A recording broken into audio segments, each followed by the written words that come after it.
Rev up your engines!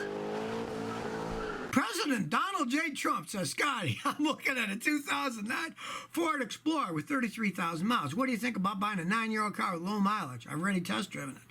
Nothing. If they can prove that that's the real mileage, now realize it's actually a 10-year-old car because the 2019s are out now, so it's a 10-year-old car. Don't pay all that much because it's an older car, but it can be a very good car. If they can prove that's the real mileage, you want receipts. You want to look at the record on the internet of if they have state inspections in your thing every year, they do the inspections, and it has the mileage on it. And if, you know, that doesn't jive, don't buy it because they're lying to you. But it could be a great car. Just don't pay too much because it's a 10-year-old car. And you see what you can get it for. It can be a great car with that kind of mileage on it. Generally, those things didn't have transmission problems until they get 140, 150,000 miles on them. Bill and Gillis says, what do you think of the new European Mustangs that cost 60,000 euros? Are they worth it? Okay, well, you know, they're pushing it because they never really imported them into Europe, and now they do. Depends on what you want. I know a lot of the ones there are using that 4-cylinder EcoBoost engine that puts out 325 horsepower, whatever, and they are fun to drive. If you do want to get one, my advice, get the standard transmission. They're much more fun.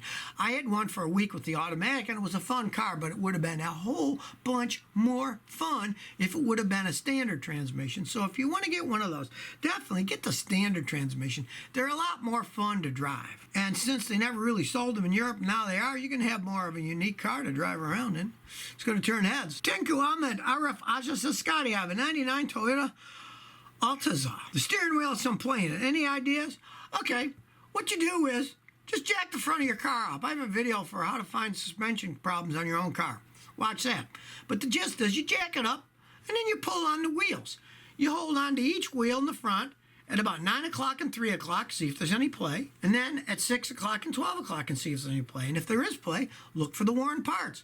On those, a lot of times it's just the worn tie rod. The outer tie rods wear, or the inner tie rods. You can check that very easily. Could also be worn ball joints, worn shocks or struts. Lots of things can be, but check it yourself first. Now, if you do all that and you don't have any play going here or there, then take it to a front end shop. Most honest front end shops give free quotes, and they'll give you a good quote on what it is. And if you don't want them to do it, you don't owe them anything, but a lot of times they have to be load tested if you can't find it yourself, and only mechanics know how to really load test them correctly. Daniel Geraldo, is it okay to switch from halogen bulb to LED bulbs?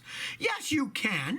You know, you'd want to check to get your a quality LED bulb because, you know, there's a lot of junk out there, but the newer ones are quality made, work perfectly fine. The only thing is, some cars are set up by computers, and they won't work right when you go from halogen to LEDs, especially if you have daylight running lamps, because, see, a lot of daylight running lamps in cars, when you're driving around in the daytime, those lights on most of the cars, they're only running at like 5 volts. They're not running at the full 12 volts. And if you put an LED bulb in there, your daylight running lights won't work anymore. I tried that on some cars and it wouldn't work. Now, if you don't have daylight running lights, that probably work perfectly fine. But if you do, the LEDs won't work then because they're made to work at 12 volts. And if they get 6 volts, they won't light up. So you might want to check that first. So if you never want to miss another one of my new car repair videos, remember to ring that bell.